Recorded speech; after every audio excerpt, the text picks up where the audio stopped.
மேசராசி அன்பர்களே, 5 கிரகங்கள் இணைவு, அதாவது காலச்சக்கரத்தினுடைய 11வது வீடு, அதாவது உங்க ராசிக்கு 11ஆம் இடமான கும்பத்தில் 5 கிரகங்கள் இணைவு பெறுகிறது. சார், யார் யார் இணைவு பெறுதுன்னா, உங்க ராசிக்கு 5க்குரியவன் பூர்வ புண்ணியஸ்தானத்தின் அதிபதியாக இருக்கக்கூடிய சூரிய பகவான் 11ஆம் இடமான லாபஸ்தானத்தில். அதே சமயத்தில் புதனுங்கிறது யாருன்னா உங்களுக்கு முயற்சி ஸ்தானத்தின் அதிபதி. அதே சமயத்தில் 6க்குரியவன் கடன் நோய் எதிர்ப்பு பகையை தரக்கூடிய புதன் 11ஆம் இடமான லாபஸ்தானத்தில். சுக்கிர பகவான் தனத்தை கொடுக்கக்கூடியவன், குடும்பத்தை அமைத்து கொடுக்கக்கூடியவன், திருமணஸ்தானத்தின் அதிபதியான சுக்கிரனும் 11ஆம் இடத்துல. கூட ராகு. இந்த செவ்வாய் பகவான் உங்கள் ராசி அதிபதியாக இருக்கக்கூடிய செவ்வாய் பார்த்தீங்கன்னா இந்த மாசி மாதம் 11, அதாவது 23/2/2026 11ஆம் இடத்துல கும்பத்தில் அமருது. ஸோ இப்போ இந்த 5 கிரகங்கள் இணையும் போது ஏற்படக்கூடிய மாற்றங்கள் என்ன, எப்படி இருக்க போகுது அப்படின்னு பார்க்கும் பொழுது, பொதுவாகவே 11ஆம் இடத்தில் இருக்கக்கூடிய கிரகங்கள் நன்மையைத்தான் செய்யும். பெரிய தீமைகள் நிச்சயமாக நடக்காது. அதுவும் இந்த காலகட்டத்தில் பார்க்கும் பொழுது இந்த மேசராசி அன்பர்களுக்கு பாக்கியத்தை தரக்கூடியவன் யார் அப்படின்னா குரு பகவான். அந்த குரு பகவான் இப்போ இந்த காலகட்டத்தில், அதாவது இந்த மாசி மாதத்தில் வக்ர நிவர்த்தி அடைகிறது.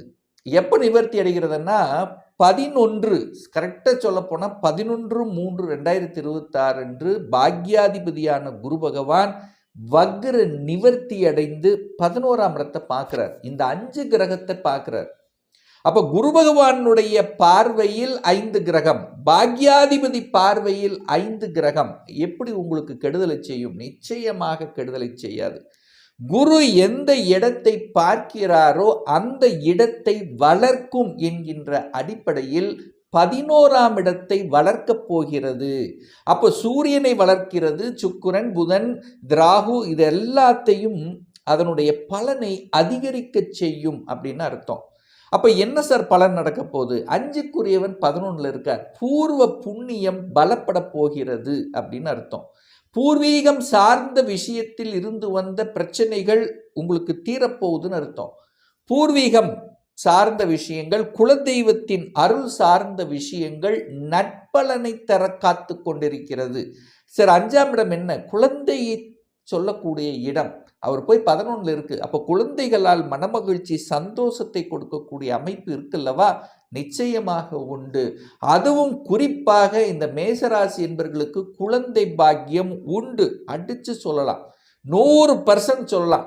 குழந்தை பாக்கியம் கிடைக்கக்கூடிய அமைப்பு இந்த காலகட்டம் சிறப்பு பெறுகிறது. சார், எப்படி சார் ஆதாரபூர்வமாக எப்படி சார் சொல்றீங்க? 5க்குரியவன் குழந்தை ஸ்தானத்தின் அதிபதி சூரியன் லாபஸ்தானத்தில் உட்கார்ந்திருக்கு. குரு குழந்தை காரகனுடைய பார்வையில் பெற்றிருக்கிறது. அது லாபஸ்தானத்தில் இருக்கு. அப்ப மனமகிழ்ச்சி, சந்தோஷத்தை தரக்கூடிய ஒரு விஷயம் உங்க குடும்பத்தில் நடக்கணும் அல்லவா? அப்ப அந்த குடும்ப ஸ்தானத்தின் அதிபதியான சுக்கிரனும் அங்கு கூட இருக்கார். அப்போ நிச்சயமாக அந்த சூரியன் என்பது காலச்சக்கரத்தினுடைய 5வது வீடு. குரு அப்படிங்கிறது விரையாதிபதியும் குரு தான். அப்போ ரொம்ப நாளா குழந்தை பாக்கியம் எனக்கு இல்லையே என்று நினைத்து ஏங்கிக் கொண்டிருக்கக்கூடிய மேசத்துக்கு குழந்தை பாக்கியம் கொடுத்து குடும்பத்தில் மகிழ்ச்சியும் சந்தோஷத்தை கொடுக்கக்கூடிய அமைப்பு சிறப்பு பெறுகிறது இந்த காலகட்டம். இது ஒரு அற்புதமான ஒரு நல்ல நியூஸ். இது ஒரு நல்ல செய்திகள் கொடுக்கக்கூடிய, நன்மைகள் கொடுக்கக்கூடிய ஒரு அமைப்பு அப்படின்னு எடுத்துக்கலாம். அப்போ குழந்தைகள் நலன், குழந்தைகள் படிப்பு, குழந்தைகளுடைய ஹெல்த் விஷயத்தில் இருந்து வந்த பிரச்சனைகள், அப்போ குழந்தை சார்ந்த விஷயத்தில் உங்களுக்கு இருந்து வந்த பிரச்சனைகள் நீக்கக்கூடிய ஒரு காலகட்டமாக இந்த மேசராசி என்பர்களுக்கு நிச்சயமாக அமையும். அதில் எந்தவித மாற்று கருத்தும் கிடையாது. அடுத்து ஒரு நல்ல விஷயம் என்னன்னா, சுக்கிரன் 11ல் உட்கார்ந்துருக்கார். குடும்பாதிபதி, தனாதிபதி, வாக்காதிபதி, திருமணஸ்தானத்தின் அதிபதி லாபஸ்தானத்தில், பாக்யாதிபதி பார்வையில். அப்போ திருமணம் பாக்கியம் கை கொடுக்கக்கூடிய ஒரு காலகட்டம்.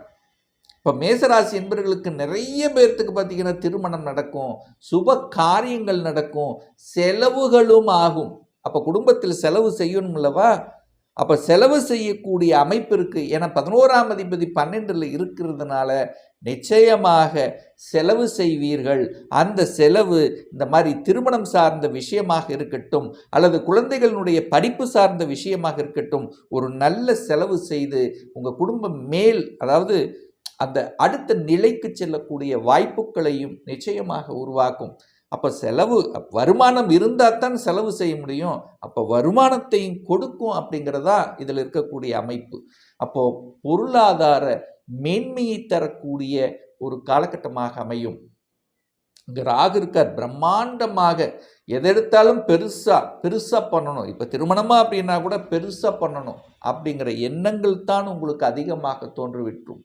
லக்ஸரியாக, ஆடம்பரமாக செலவு செய்யணும் அப்படிங்கிற எண்ணங்களை அதிகமாக தோற்றுவிக்கும் இந்த காலகட்டம். நிறைய பேர்த்துக்கு பார்த்தீங்கன்னா திருமணம் சார்ந்த விஷயங்கள், சுப விஷயங்கள், திருமணம் மட்டும் கிடையாது, ஒரு குழந்தைகளுக்கு நல்லவைகள் செய்யக்கூடிய ஒரு படிப்பு விஷயமாக இருக்கட்டும், அல்லது சின்ன சின்ன காது குத்துற ஃபங்க்ஷனாக இருக்கட்டும், அல்லது குழந்தை பிறந்து விட்டது என்று சந்தோஷம் தரக்கூடிய செய்திகளாக இருக்கட்டும், அல்லது குழந்தைகளுக்கு பெயர் வைக்கக்கூடிய அமைப்பாக இருக்கட்டும், அல்லது ஒரு சில குழந்தைகள் பூ பெய்துவது, அப்போ அந்த மாதிரியான சந்தோஷம் தரக்கூடிய செயல்களாக இருக்கட்டும், எப்படியாவது ஒரு விதத்தில் குடும்பத்தில் மன மகிழ்ச்சி, சந்தோஷம் தரக்கூடிய ஒரு காலகட்டமாக இந்த மேசத்துக்கு அமையப்பெறும். அடுத்த ஒரு நல்ல விஷயம் என்னன்னா, இடம், நிலம், வீடு, வண்டி, வாகனங்கள் வாங்குவதற்கு எந்த தடையும் இல்லை. ஒரு வீடு வாங்கணும்னு ஆசைப்படுறீங்க, ஒரு இடம் வாங்கணும்னு ஆசைப்படுறீங்க. ஏன்னா செவ்வாய் அங்கே அமரப்போகிறார். நிலத்துக்கு காரக கிரகமான செவ்வாய் குருவின் பார்வையில்.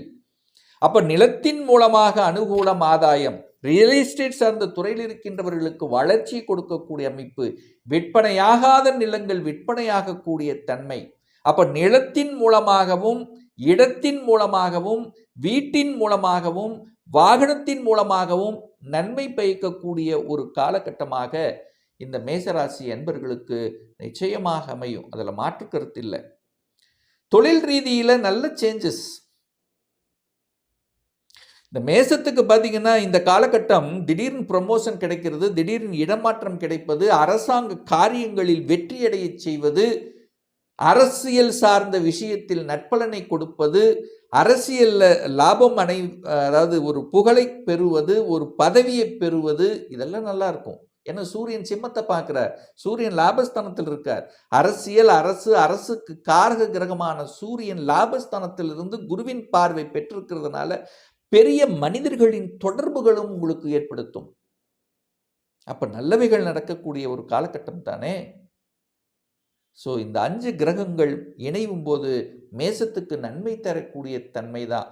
அதுவும் பார்த்தீங்கன்னா அந்த சூரியனோட செவ்வாய் சேருவது, அதாவது அதிகார மையத்தை கிரியேட் பண்ணும், அதிகார ஆளுமை தன்மை இருக்கும், நிறைய பேர்த்துக்கு பதவி கிடைக்கக்கூடிய ஒரு காலகட்டமாக இருக்கும். செவ்வாய் சுக்கிரன் சேர்ந்திருக்கு பாரு, வீடு, வண்டி, வாகனங்கள் சேருவதற்குண்டான அமைப்பு இருக்கும். சார் எல்லாமே பாசிட்டிவ், நெகட்டிவ் எதுவும் இல்லையா? சில விஷயங்கள் நெகட்டிவ் இருக்கு. ஏன்னா இங்கே ராகு உட்கார்ந்துருக்கார். ஒரு சர்ப்ப கிரகம் என்று சொல்லக்கூடிய ராகு அங்கே இருக்கிறதுனால, புதன் ராகு இணைகின்ற காரணத்தால, எழுத்து, புதன்னா எழுத்து, டாக்குமெண்ட், அதோட ராகு இருக்கு.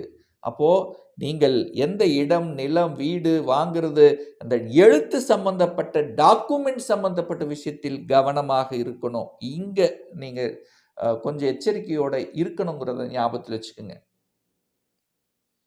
அடுத்த ஒரு எச்சரிக்கை தரக்கூடிய செய்தி, சுக்கிரனோட ராகு சேர்றார். சுக்கிரன் கலத்திர கிரகம், திருமண கிரகம். அப்ப கணவன் மனைவிக்குள்ள பிரச்சனை வராமல் பார்த்து கொள்ள வேண்டும். 3ஆம் நபர்களின் குறுக்கீடு உள்ளே வராமல் பார்த்து கொள்ள வேண்டும். ஆணாக இருந்தால் பெண்கள் சார்ந்த விஷயம், பெண்களாக இருந்தால் ஆண்கள் சார்ந்த விஷயத்தில் கொஞ்சம் எச்சரிக்கை உணர்வுடன் இருக்கணும் என்பதை ஞாபகத்தில் வச்சுக்கோங்க. சூரியனோடு ராகு சேர்ந்திருக்காரே, அப்ப தகப்பனுடைய ஹெல்த் விஷயத்துல கொஞ்சம் அக்கறை எடுக்கணும். கண்டிப்பாக செவ்வாய் ராகு செவ்வாய், சூரியன், ராகு இந்த கனெக்டிவிட்டி இருக்கும்போது கோபமும் ஆக்ரோசமும் வெளிப்படுத்தும். பட்டப்பட்டன்னு கோபம் வரும். அப்போ வேலையில் இருக்கக்கூடிய இடத்துல அந்த கோபத்தை ஆக்ரோசத்தையும் கண்ட்ரோல் பண்ணணுங்கிறத ஞாபகம் வச்சுக்கோங்க. இதெல்லாம் நெகட்டிவ் தான். கோபம், அதாவது நிதானத்தை இழந்து விட்டு சில விஷயங்கள் நடந்துருவீங்க. நிறைய விஷயங்கள் நல்லது நடந்தாலும் இது ஒரு நெகட்டிவ் வந்து சொல்லுவேன். அப்ப ராகு 11ல் இருக்கிறதுனால வெளிநாட்டு தொடர்புகளை நிச்சயமாக ஏற்படுத்தும். இப்போ வெளிநாடு, அந்நிய மதம், அந்நியம் சார்ந்த விஷயங்கள், வெளிநாட்டு கம்பெனியில் வேலை பார்ப்பது, ஏற்றுமதி இறக்குமதி, இப்படி வெளிநாட்டு தொடர்புகளை கொடுக்கக்கூடிய ஒரு நல்ல காலகட்டமாக அமையும். அப்போ இந்த 5 கிரகங்கள் இணைவால் மேசத்துக்கு அதீத நன்மையை தரக்கூடிய ஒரு நல்ல செய்திகளை கொடுக்கக்கூடிய ஒரு காலகட்டமாக அமையும் என்று சொன்னால் அது மிகையாகாது. இன்னும் ஒரு துல்லியமான பலன், உங்க ஜாதகத்தில் கிரகங்கள் எப்படி இருக்கு, என்ன ஆதிபத்தியத்தில் இருக்கு, எந்த கிரகங்களோடு இணைந்திருக்கு, எந்தனை டிகிரியில் இருக்கு, இப்போ நடப்பு தசாநாதன், புத்திநாதன், அந்தரநாதன், சூட்சமநாதன் எப்படி இருக்கு என்பதை பொறுத்து நீங்கள் கேட்கக்கூடிய எந்த கேள்வியாக இருந்தாலும் சரி, இந்த 2026இல் சொந்த தொழில் செய்வதற்குண்டான கொடுப்பினை நம்முடைய ஜாதகத்தில் இருக்கா, அப்படி இருக்கக்கூடிய பட்சத்தில் எப்போ நம்ம சொந்த தொழிலை ஆரம்பிக்கலாம், என்ன கோர்ஸ் எடுத்து படிப்பதற்குண்டான கொடுப்பினை இருக்கு, எந்த கோர்ஸ் எடுத்து படித்தா நம்முடைய ஃபியூச்சர் நன்றாக இருக்கும், திருமணம் தடைப்பட்டு கொண்டே இருக்கு, எப்போதான் திருமணம் நடக்கும், எப்போ ப்ரமோஷன் கிடைக்கும், எப்போ வீடு கட்டுவேன், எப்போ குழந்தை பாக்கியம் கிடைக்கும், இது போன்ற கேள்விகளுக்கு துல்லியமான பதிலை நம்மால் கூற முடியும். ஒரு பர்சனல் கன்சல்டேஷன் எடுத்துக்கணும், ஒரு சுயஜாதகம் பார்க்கணும் என்று விருப்பப்படக்கூடிய அன்பர்கள் டிஸ்பிளே தெரியக்கூடிய நம்பருக்கு வாட்ஸ்அப் மூலியமாகவோ ஃபோன் கால் மூலமாகவோ தொடர்பு கொண்டு நேரடியாகவோ அல்லது ஆன்லைன் மூலமாகவோ அப்பாயின்மெண்ட் பெற்றுக்கொண்டு கன்சல்டேஷன் எடுத்துக்கலாம். நம்முடைய அலுவலகம் கோயம்புத்தூரில் அமைந்துள்ளது. அதாவது கோயம்புத்தூரிலிருந்து மேட்டுப்பாளையம் செல்லும் வழியில் வெள்ளக்கிணர் பிரிவுக்கு அருகில் அன்னபூர்ணா ஹோட்டலுக்கு பக்கத்தில் அமைந்துள்ளது. பிரியர் அப்பாயின்மெண்ட் வாங்கிட்டு நேரடியாக கன்சல்டேஷன் எடுத்துக்கலாம். நிச்சயமாக இந்த பதிவு ஏதாவது ஒரு ரூபத்தில் உங்களுக்கு யூஸ்ஃபுல்லாக இருக்குங்கிறதுல எந்தவித மாற்று கருத்தும் கிடையாது. நம்முடைய சேனலை நீங்கள் ஃபஸ்ட்டு டைம் பார்ப்பவர்கள் என்றால் மறக்காமல் சப்ஸ்கிரைப் பண்ணிக்கிங்க. பக்கத்தில் இருக்கக்கூடிய பெல் பட்டன் மற்றும் ஆல் நோட்டிஃபிகேஷனை கிளிக் பண்ணும்போது நான் போடக்கூடிய அடுத்தடுத்த பதிவுகள் உங்களுடைய நோட்டிஃபிகேஷனில் வந்து சேரும். மீண்டும் ஒரு நல்ல பதிவில் உங்களை சந்திக்கும் வரை உங்களிடமிருந்து விடைபெறுவது உங்கள் அஸ்ட்ராலஜர் டாக்டர் சதீஷ்.